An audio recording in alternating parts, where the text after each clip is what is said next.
Es la noticia del momento. Como te informamos aquí en La Voz de la Mañana, los abogados defensores de Donald Trump buscan anular el veredicto en Nueva York en el que hallaron culpable de 34 cargos al exmandatario al entregar un dinero para silenciar un supuesto romance con la actriz Stormy Daniels y piden que se retrase de esa manera la sentencia. Para conversar del tema nos acompaña el abogado constitucionalista Ángel Leal. Bienvenido, abogado. ¿Le Buenos sorprende días, Luis. este movimiento de parte de la defensa de Donald Trump? No, para nada. Es lo que deberían de hacer, dado el fallo de la Corte Suprema, porque hubo evidencia que presuntamente pudo haber tenido que ver con sus actos oficiales como presidente, específicamente su cuenta de Twitter como presidente, la cuenta oficial de Twitter, donde él hizo algunos comentarios referentes a Michael Cohen y también un formulario de éticas que él tuvo que llenar referente a las contribuciones a su campaña y demás. Así que esos fueron actos que presuntamente fueron oficiales, que el jurado consideró, que inclusive le pidieron al juez que excluyera esa evidencia, no se excluyó y por lo tanto es el motivo que están pidiendo la anulación del veredicto. Entonces estamos hablando básicamente de los elementos alrededor de la primera o la acusación principal, porque esa sí ocurrió antes de que él fuera presidente. Estamos hablando de algo del 2016, pero hubo pruebas que se terminaron presentando en ese juicio que ya fueron después de que él fue presidente. Efectivamente. Y esa es la evidencia que en un principio el equipo de defensa había pedido al juez Merchan que excluyera precisamente por el argumento de inmunidad presidencial. El juez Merchan declinó excluir la evidencia considerando que la moción se había presentado ya de forma tardía y que por lo tanto iba a permitir la evidencia, y es el motivo ahora, dado el fallo de la Corte Suprema, que están pidiendo la anulación del veredicto, y es algo que, aparte de pedirse al juez Merchan, seguramente lo van a argumentar a nivel de apelación. Abogado, pero ¿qué tan importante eran estos elementos para terminar dando como culpable? ¿Eran realmente fundamentales en todo el juicio como para terminar dándolo como culpable? ¿Tienen que ver directamente con eso?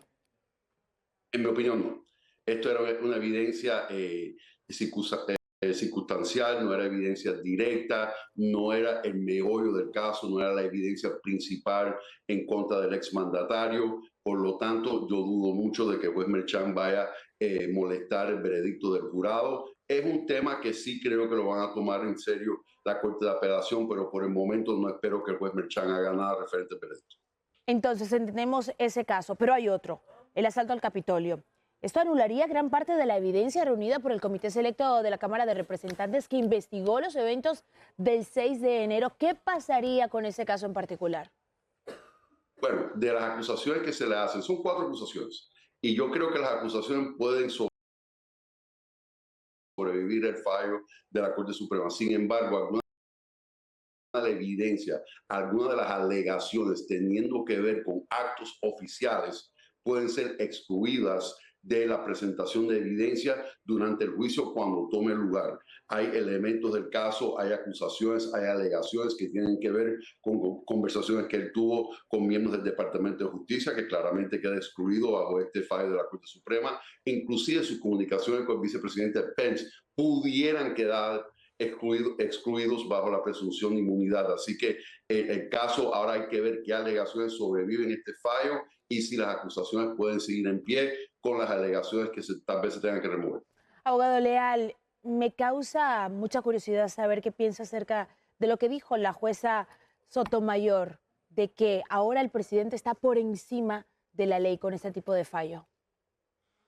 Entiendo su punto de vista. Es un fallo preocupante porque este concepto de la inmunidad y en algunos casos inmunidad absoluta es algo que nunca habíamos visto en nuestra jurisprudencia. O sea, que un presidente, el último caso que vimos que se acercaba a esto era el caso de Nixon contra Estados Unidos, cuando tenía que ver con la evidencia de Watergate, que sí permitieron un subpoena para que esas grabaciones se pudieran obtener por parte de medios de comunicación. Así que en realidad este concepto de la inmunidad absoluta nunca lo habíamos visto. En realidad el tema de la inmunidad presidencial nunca había llegado a la Corte Suprema, pero ya que llegó es un fallo que excede cualquier expectativa de alguna inmunidad del cual un presidente pudiera gozar.